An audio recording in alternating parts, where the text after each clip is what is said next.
मैंने कितनी बार तुम्हें कहा है मेरे साथ जंगल मत आया करो, लेकिन तुम कभी मानते ही नहीं। अब चलो घर, जल्दी शाम होने को है। हाँ पिताजी, अरे देखिए तो कितना घना जंगल है। लगता है हम जंगल के बहुत अंदर आ गए हैं। रूपमती अपने पिता के साथ लकड़ियाँ लेकर चल रही थी कि तभी उसकी नजर अरे वो पेड़ के नीचे क्या है, जरा देखिए तो पिताजी। अरे रूपा बिटिया, क्या तुम्हें पता नहीं, ये जंगल बहुत ही मायावी है, यहाँ रुकना ठीक नहीं है। चलो। नहीं पिताजी, मेरा मन कहता है हमें एक बार वहाँ जाकर देखना चाहिए। पिता के मना करने के बावजूद रूपमती उस पेड़ की ओर जाने लगती है। अरे अरे, कहाँ जा रही हो बेटी, रुको। अरे नहीं, ये अब नहीं मानेगी। अब तो मुझे भी जाकर देखना ही पड़ेगा, क्या मुसीबत है। रूपमती और उसके पिता जैसे ही पेड़ के नीचे पहुँचे, उन्होंने देखा कि एक आदमी खून से लथपथ बेसुध पड़ा हुआ है। पिताजी देखिए, ये तो कोई इंसान है।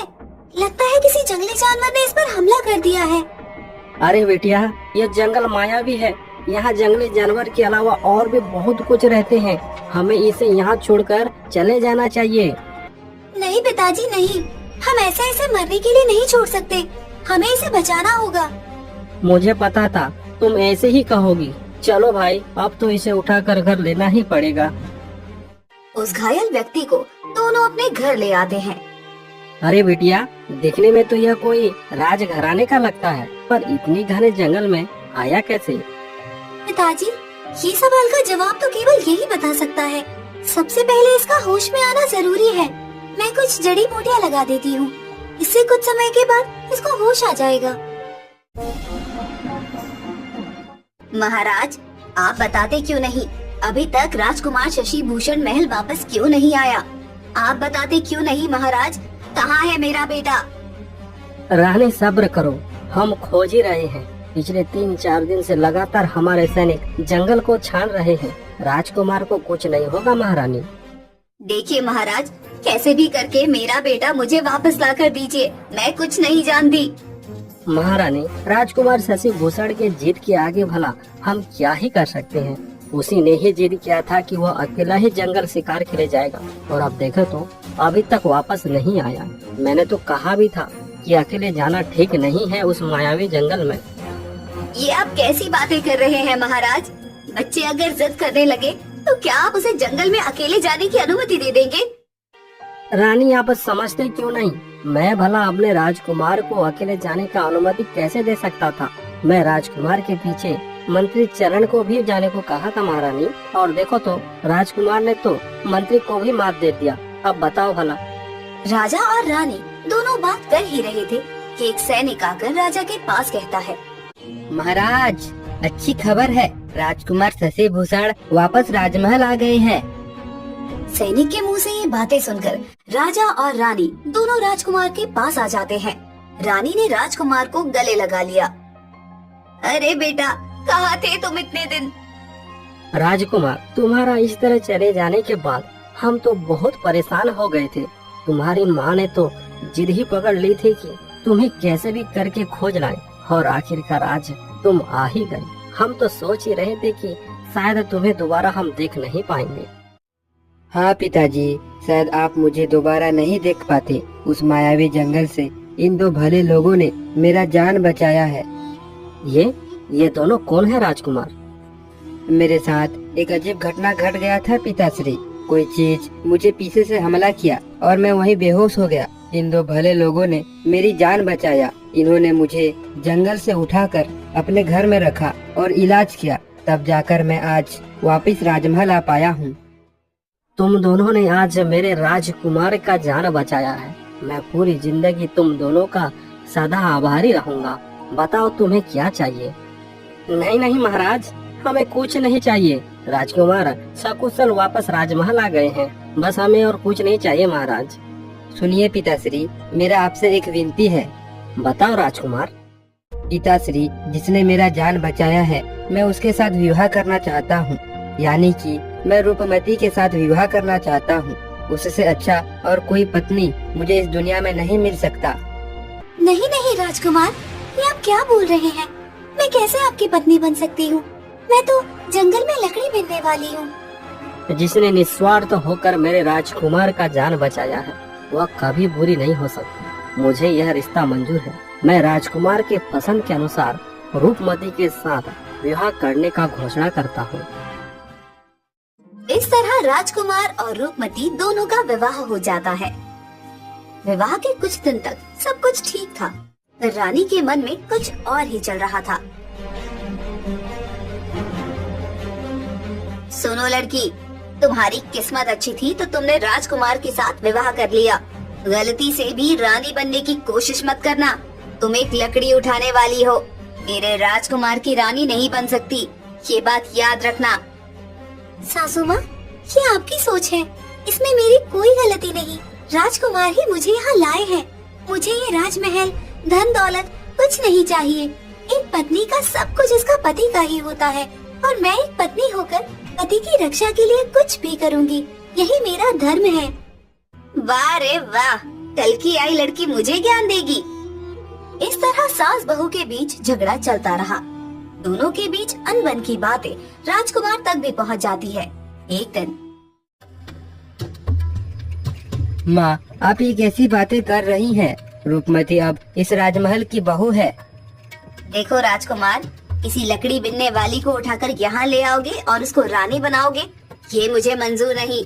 आज सुन लो, इस राजमहल में या तो वो रहेगी या फिर मैं। ये तुम आज तय कर लो राजकुमार। अरे अब मैं क्या करूं? एक तरफ माँ, दूसरी तरफ पत्नी जिसने मुझे जन्म दिया, क्या मैं उसको छोड़ दूं? जिसने मेरा जान बचाया है, क्या मैं उसको छोड़ दूं? हे भगवान, मैं ये कैसे धर्म संकट में फंस गया। रानी की बातों को रोज रोज सुनकर रूपमती परेशान हो गई और एक दिन नाराज होकर बगीचे में चली गई। हे विश्व सुंदरी, धरती पर विराजमान स्वर्ग की अप्सरा, बता क्यों रूठी है मुझसे? राजकुमार, मैं रूठी नहीं हूँ, किसी कारणवश उदास हूँ। तुम माँ की बातों को लेकर नाराज होना, मैंने तो तुम्हें कुछ नहीं कहा, भला तुम मुझसे कैसे रूठ सकती हो? गलती आपकी भी है राजकुमार। रानी माँ की बातों ने मुझे दुखी किया है और अब मैं इस राजमहल में नहीं रहना चाहती। ओहो, ये कैसी बातें कर रही हो रूपमती? मैं तुम्हारे बिना अधूरा हूँ, तुम मेरी पत्नी हो। नहीं राजकुमार, अब आपका मोह मुझ पर कम प्रतीत होता है, तभी तो मुझसे मिलने के लिए आपको वक्त निकालना पड़ता है। क्या कभी आपने मेरे मन की बातों को समझने का प्रयास किया है? हाँ, मैं मानता हूँ रूपा, लेकिन अभी राज का भार मुझ पर कुछ ज्यादा ही है, और माँ तो माँ है ना, तुम तो जानती ही हो, वो जरा पुराने ख्यालात की है। अच्छा बताओ, तुम्हारी क्या इच्छा है? जो चाहे मांग लो। एक शर्त पर मैं आपको माफ करूंगी। मेरे लिए गंगा सागर झील के पास एक छोटा सा महल बनवा दें, ताकि मैं इस मोह माया से दूर रह सकूं और वहां आपसे मिलने की राह तकती रहूं। जब आप आए तो हम नवविवाहित जोड़ों की तरह उस झील में नौका विहार करें। ओहो, बस इतनी सी बात। अभी मैं महामंत्री को आज्ञा देता हूँ कि वहाँ एक शानदार महल बनवाया जाए। कुछ ही महीनों में गंगा सागर झील के पास एक खूबसूरत महल बना दिया जाता है। रूपमती बहुत खुश हो जाती है, लेकिन उन्हें पता नहीं था कि वो झील पौराणिक रहस्यों से भरा था। गंगा सागर झील बहुत ही विशाल था और उसके बीच में एक सुंदर सा टापू था। रानी अक्सर अपनी सखियों के साथ उस टापू में विश्राम करती। एक दिन उन्हें कुछ मछुआरे दिखते हैं। दासी, जरा देखो तो, ये लोग कौन हैं और यहाँ क्या कर रहे हैं? ये मछुआरे हैं छोटी रानी। ये लोग रोज मछली पकड़ते हैं, यही उनकी आजीविका है। तो फिर मेरे लिए भी एक जाल बनवाया जाए, मैं भी मछलियाँ पकड़ना चाहती हूँ। जो आज्ञा रानी। अगले दिन रूपमती झील में जाल डालकर मछलियों को पकड़ने लगती है। झील की दूसरी ओर मछुआरे भी मछली पकड़ने लगे। अरे भाई, आज तो हमने बहुत से मछलियाँ पकड़ा है, चलो अब घर चलते हैं। हाँ भाई, आज तो हमारे पास बहुत से मछलियाँ हैं, पर इतने सारी मछलियाँ को कैसे ले जाएंगे? एक काम करते हैं भाई, जिंदा मछलियों को ले जाते हैं और जो मर गए हैं उन्हीं मछलियों को इसी झील में फेंक देते हैं।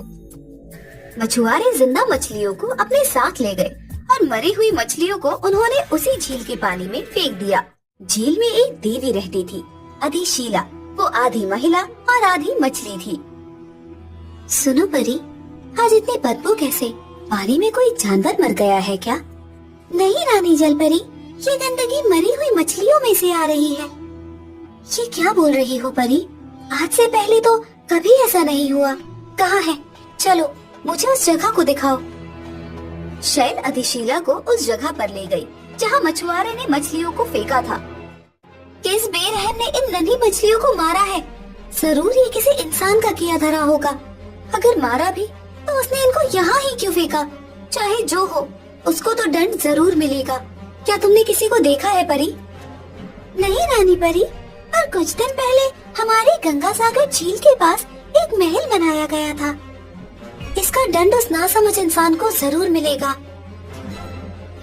रात होते ही अधिशीला एक इंसानी रूप धारण कर रानी रूपमती के महल में प्रवेश करती है और सीधे रूपमती के कमरे में घुस जाती है। उठो क्रूर महिला। कौन हो तुम? मैं जलपरियों की रानी अधिशीला हूँ। तुमने ढेर सारी मछलियों को मार डाला, तुम्हें उसी का दंड देने आई हूँ। हे माता, मछुआरे भी तो मछलियों को मारते हैं, तो क्या आप उन्हें भी दंड देती है? मछुआरे तो अपनी जीविका के लिए मछलियाँ पकड़ते हैं, लेकिन तुमने जितनी मछलियाँ खाने के लिए पकड़ी उससे ज्यादा उन्हें मारकर झील में डाल दिया। इससे पहले कि रूपमती कुछ कह पाती, अधिशीला अपनी जादुई शक्ति से उसे बांधकर अपने साथ झील के अंदर ले जाती है। उस झील के अंदर एक जादुई दुनिया थी जिसमें ढेर सारी जल परियां थी। अधिशीला एक मंत्र पढ़ती है जिससे रूपमती एक जल परी बन जाती है और फिर उसे वहाँ कैद कर दिया जाता है।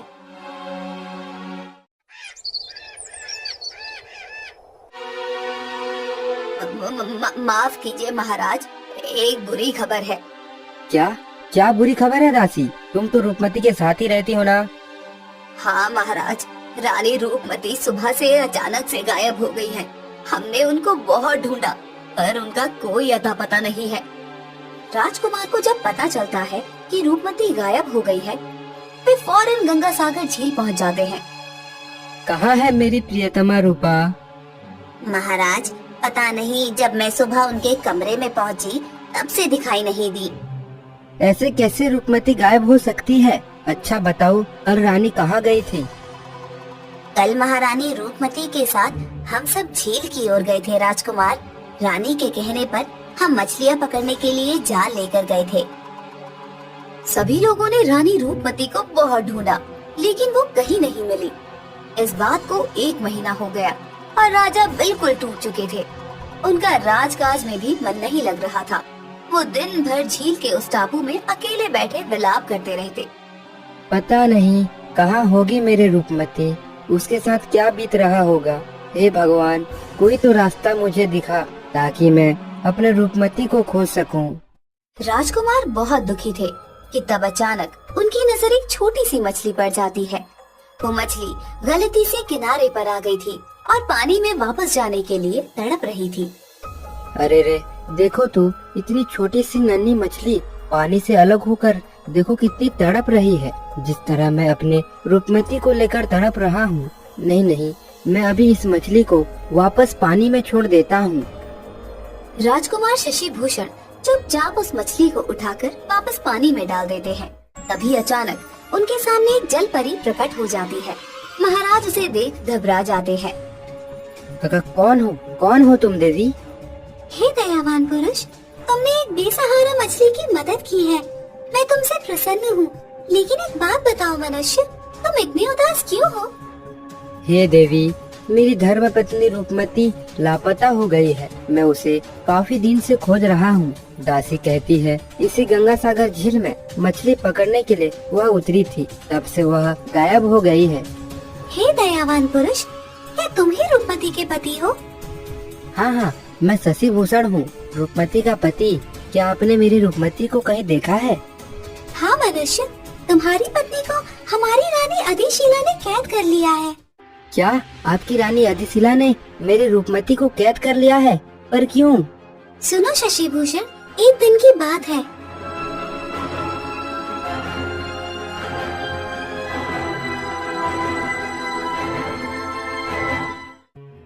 शैल परी ने राजा को पूरी बातें बताई।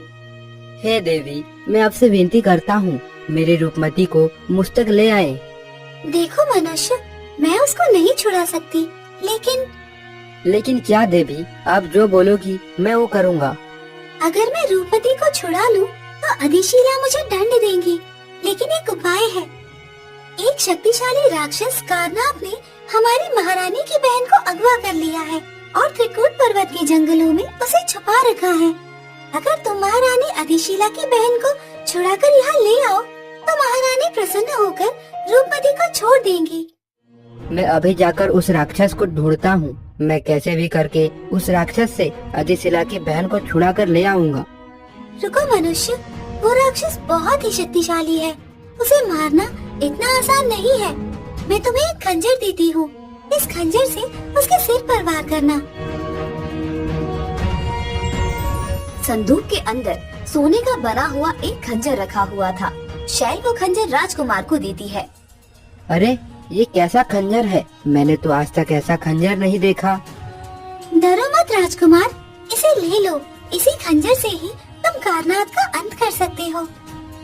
जैसे ही शशि भूषण उस खंजर को उठाता है, वो संदूक वापस पानी में चला जाता है। राजकुमार शशि भूषण वापस उस जल परी की तरफ देखता है तो वो गायब हो चुकी थी। कहीं मैं सपना तो नहीं देख रहा था? क्या ये मायावी है?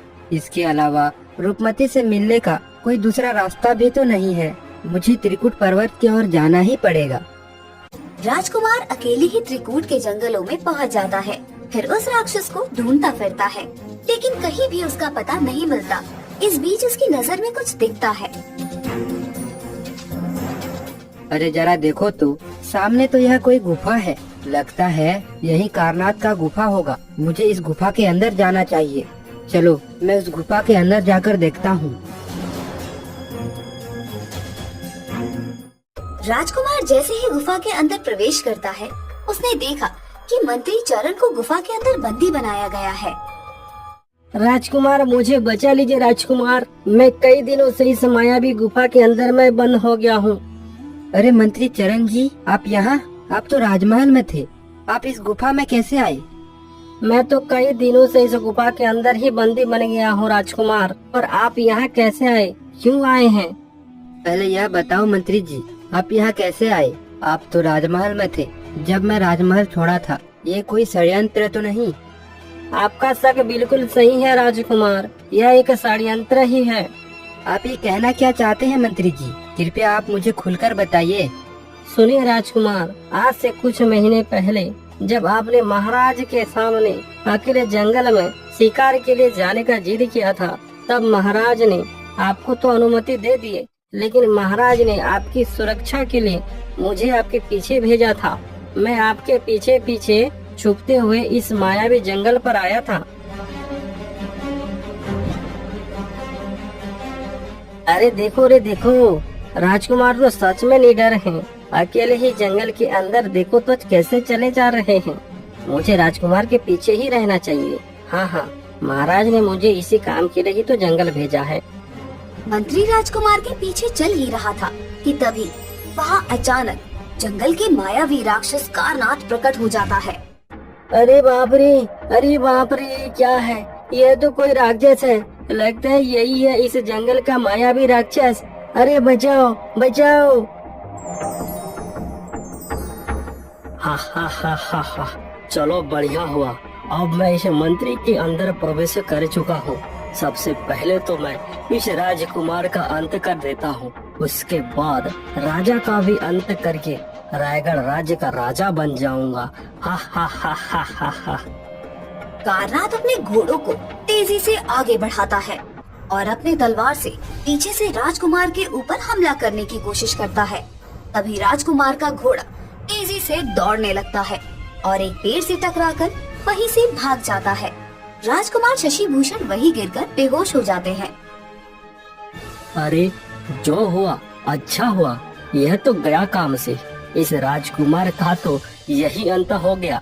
अब मैं इस मंत्री को गुफा में बंद कर देता हूँ। छोड़ो छोड़ो, मुझे छोड़ो। अरे दुष्ट राक्षस, तुमने मुझे बंदी क्यों बना रखा है? छोड़ दे मुझे। अरे मंत्री, तू ही तो मेरा जरिया है, मैं भला तुझे कैसे छोड़ दूं। राजकुमार को तो मैंने पहले ही मार दिया है, अब मैं तेरे वेश में राजमहल जाऊंगा और राजा को भी मौका देखते ही मैं खत्म कर दूंगा। उसके बाद मैं ही राजा बन जाऊंगा। हा हा हा हा हा। तो इस तरह है राजकुमार शशिभूषण, उस मायावी दुष्ट राक्षस कारनाथ ने मुझे इस गुफा में बंद कर दिया है और मेरा वेश धारण करके वो राजमहल में है। जादुई बंधन से उसने हमारे शरीर के साथ ही साथ भूख प्यास को भी बांध दिया है। हम बस आस लगाए किसी देवदूत का इंतजार कर रहे हैं। हे भगवान, मैं तो राजमहल छोड़े काफी समय हो गया है। ऐसा ना हो कि वह दुष्ट राक्षस कारनाथ मेरे माता पिता को नहीं, उस दुष्ट राक्षस का अंत करना ही होगा। मुझे जल्द से जल्द राजमहल जाना चाहिए। नहीं राजकुमार, राजमहल जाकर भी आप उस मायावी राक्षस का कुछ नहीं कर सकते। वह बहुत ही मायावी है और खतरनाक भी। तो फिर मैं उसको कैसे हरा सकता हूँ? कौन बताएगा मुझे? वह तो मैं आपको नहीं बता सकता राजकुमार। वो देखिए राजकुमार, वहाँ एक परी को भी बंदी बनाया गया है जो राक्षस कारनाथ के मौत के राज को जानती है। इसीलिए कारनाथ ने उसे भी बंदी बनाकर इसी गुफा के अंदर छुपा रखा है। मंत्री की बातों को मानकर राजकुमार परी के पास जाता है। उसने देखा कि अधिशिला की बहन को भी बंदी बनाकर रखा गया है। क्या आप ही हैं अधिशिला की बहन? हाँ, मैं ही अधिशिला की बहन हूँ। गंगासागर झील में महल बनाने एक मंत्री आया था। दरअसल वही राक्षस कारनाथ था। उसने मुझे उठाकर यहाँ बंद कर दिया है। हाँ, मुझे भी अभी पता चला कि मंत्री के बेस में वह राक्षस कारनाथ है। पर हे देवी, क्या आप मुझे बता सकती हैं कि उस कारनाथ राक्षस का अंत कैसे हो सकता है? इसी गुफा के अंदर एक चट्टान पर एक दिव्य ज्योति जल रही है। अगर आप उस दिव्य ज्योति को बुझा देंगे तो कारनाथ की शक्ति भी कम हो जाएगी। हे परी, क्या इस दिव्य ज्योति को बुझाने से कारनाथ का अंत हो जाएगा? नहीं, ऐसा नहीं है। दिव्य ज्योति की शक्ति बुझाने से केवल कारनाथ की शक्ति कम होगी। उसकी मृत्यु तो एक दिव्य खंजर से ही होगी और वो दिव्य खंजर हमारे परिलोक में मिलेगा। क्या यही है वो दिव्य खंजर? क्या आप इस खंजर के बारे में बात कर रहे हैं? हाँ, यही है वो खंजर। इसी से ही कारनाथ का अंत होगा। और ये तुम्हें कैसे मिला? मैं रायगढ़ राज्य का राजकुमार शशिभूषण हूँ। मैं अपने पत्नी रूपमती की खोज में आया था। इस तरह राजकुमार ने परी के आगे अपनी सारी आपबीती को बताया। राजकुमार की बातों को सुनकर परी कहती है, सुनो राजकुमार, गुफा के गर्भगृह में एक दिव्य ज्योति जल रही है, उसी को बुझाना होगा। परी के बताए अनुसार राजकुमार गुफा के अंदर जाता है और उस दिव्य ज्योति को बुझा देता है। दिव्य ज्योति के बुझने के बाद कारनाथ की मायावी शक्ति कम होने लगती है। अरे ये क्या हो रहा है मेरे साथ? यह अचानक मेरी शक्तियाँ कम क्यों हो रही है? लगता है दिव्य ज्योति बुझ गई है। उस दिव्य ज्योति को फिर से जलाना होगा। मुझे जल्द से जल्द गुफा पहुंचना होगा। तो आ गए। अच्छा, तो तुम ही हो कारनाथ? अच्छा, तो तुम ही ने बुझाई है मेरे दिव्य ज्योति को। अब तुम्हारे जीवन ज्योति को मैं बुझाता हूँ। देखते हैं कारनाथ, कौन किसका अंत करता है। देख, तेरी मौत लेकर आया हूँ। इतना कहकर राजकुमार झट से उस खंजर को बाहर निकालता है। खंजर को देख राक्षस का सुर बदल जाता है। अरे राजकुमार, आप तो नाराज हो गई। बोलो राजन, क्या मांगते हो? 10 हाथियों की ताकत या पूरे विश्व की धन दौलत? जो मांगोगे वही देगा कारनाथ। कारनाथ, अगर तुम कुछ देना ही चाहते हो तो तुम मेरे राज्य के मंत्री और इस परी को आजाद कर दो। ऐसा कभी नहीं हो सकता। ये लड़के, मुझे वो खंजर वापस कर दे। कारनाथ, अगर तुम्हारा हिम्मत है तो मुझसे ये खंजर छीन के दिखा। इतना कहकर राजकुमार गुफा की सकरी गली में घुस जाता है। राक्षस कारनाथ सांप का रूप लेकर राजकुमारी के पीछे जाता है। राजकुमार एक खंभे के पीछे छुपकर घात लगाकर खड़ा था। जैसे ही राक्षस कारनाथ सांप बनकर गली में घुसा, राजकुमार ने दिव्य खंजर से उस सांप का सर धड़ से अलग कर दिया। इस तरह राजकुमार ने चालाकी के साथ राक्षस कारनाथ का अंत कर दिया।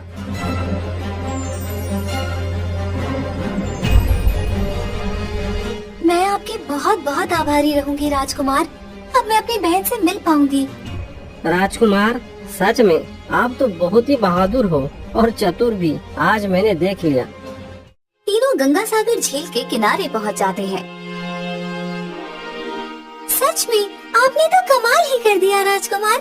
मैं अभी अधिशीला को लेकर आती हूँ।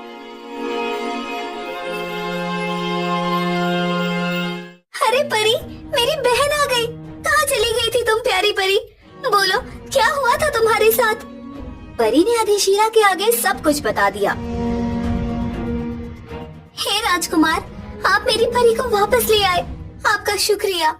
हे राजकुमार, आपने मेरी बहन की जान बचाई है। कहिए, आपको क्या चाहिए? महारानी, इस मनुष्य की पत्नी को इसे लौटा दीजिए।